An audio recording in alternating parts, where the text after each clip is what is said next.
for the Saturday Breakfast Show, Olaoluwa Awe. We've got an exciting weekend journey ahead, and I want you to be a big part of it. With the latest gist and conversations that matter. Listen live on Lagos Talks 91.3. Call in, connect with us on socials to be a part of the conversations that keep Lagos talking. 6 a.m. to 12 noon on Lagos Talks 91.3. Join the conversation. Lagos Talks 91.3. This is the conversation. It is time for us to talk about what is going on around us. My name is Olaoluwa Awe, the news lady. And yes, today I'll be doing this with you. You know that this is the part where you call in and let us know what you think. What's the national development that's been on your mind? What's the community development that's been on your mind? I also get to talk to learned gentleman and public affairs analyst. He's been on the show before. I'm talking about Director Ikechi, and we will talk about some of the major developments in the country.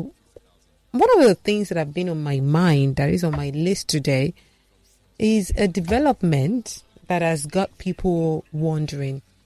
I don't know if you've noticed and if you've checked the papers and the news, there seems to be a growing rate of ritual activities among very young or teenage boys. Let me just put it that way. I mean, recently, 19-year-old 100-level student at the Federal University Lokoja, Full, Kogi State, was paraded with about 3 other people. I mean, or was,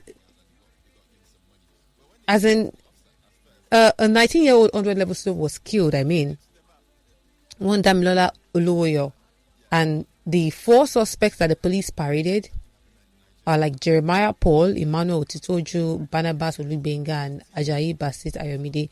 And these 4, we're told, were also very young, men. They were very young men, and from the report that we got, there was a complaint to the Commissioner of Police about the disappearance of Damilola, the 100-level student. I mean, the Commissioner of Police swung into action, assigned the matter to the State Intelligence Department, and they started working on the phone of the deceased since it could not be reached. So, with the help of their technical unit at the force headquarters, they were able to get the people connected with the case. Now, according to the police, we were told the suspect, one Jeremiah Paul, confessed that on the 4th of September, still this month, he met the deceased, Damilola, and lured her to the bush. He said at first he pretended that he liked her, and when she accepted, he took her to an apartment, and before then he gave the deceased a drink. Unknown to her, inside the drink, he has put some codeine. And according to him, this worked in a system which made her weak.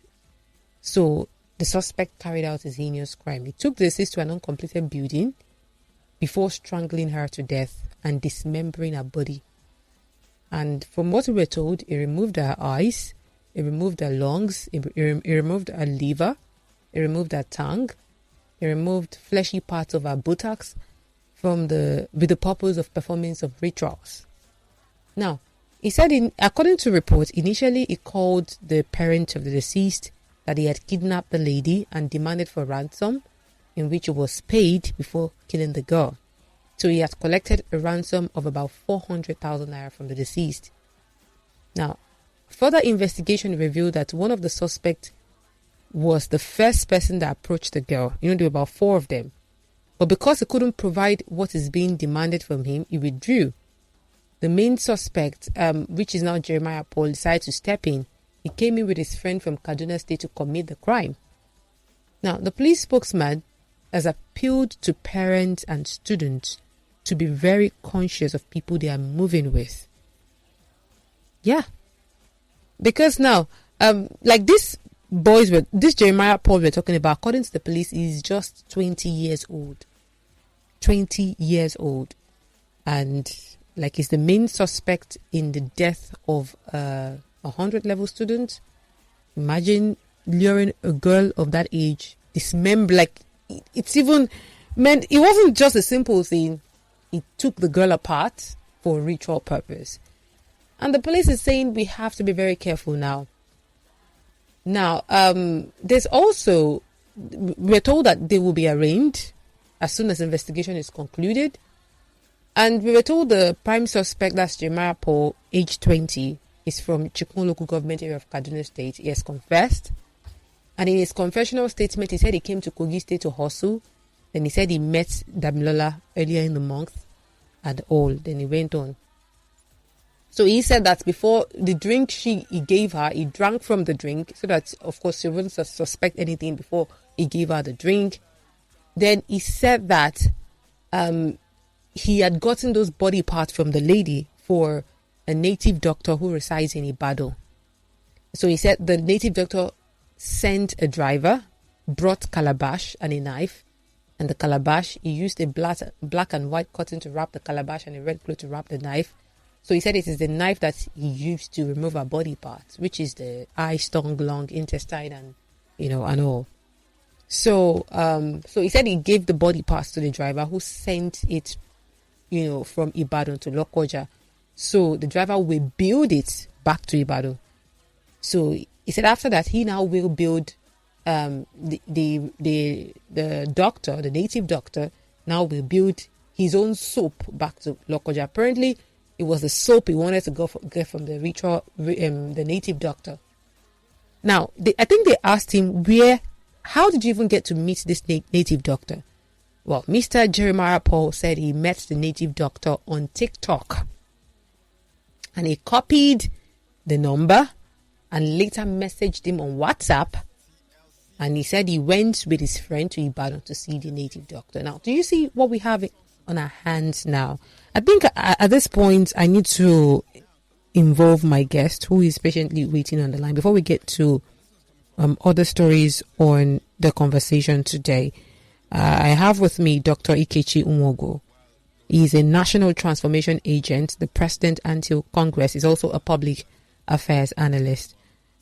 Good morning, Dr. Ikechi Nwogo. Welcome to the conversation once again. Hello, good morning, Dr. Nkechi. I'm not sure I can hear you. Okay, so I'm going to reach, in again. I'm going to try to establish connection. But then the question is that what do we do about this? Like, there seems to, because this is not even the first, there was also a case that was reported about a girl, a young lady who lives in Ikorodu, who, according to report, was kidnapped by her friend on her way to school just recently this month as well. And this one was even in Lagos. And that she was kidnapped on her way to school and all of that. So, what exactly are we, what is going on here? What exactly is going on here? What do we have? How can we ensure that we reach these young ones? What is responsible for this desperation amongst our teens? What is responsible for this, and what can we do to bring an end to this? The first thing that came to mind when I saw this news was that this is a 20-year-old boy. Where are his parents? Where are his parents? So Dr. Ikechi Nwogo has now joined me. Good morning, sir. How do you do? How do you do, Olaoluwa? Thank you for joining us. It's been a Facebook day today. Can you hear me? I can hear you loud and clear. Thank you very much for joining us. So I had asked some questions. Yeah. You know the story I'm talking about, and there seems to be this increased desperation among our teens, our young ladies and boys. They're online doing all sorts of things, but it looks as if we now have kidnapping is it has now become a cause of concern. Some of them are even kidnapping their peers, and they're into rituals now. What do you think is responsible for this, really? Well, when we say bad economy, we refer to a lot of danger points. There's a sense of desperation. So it's a whole bulk.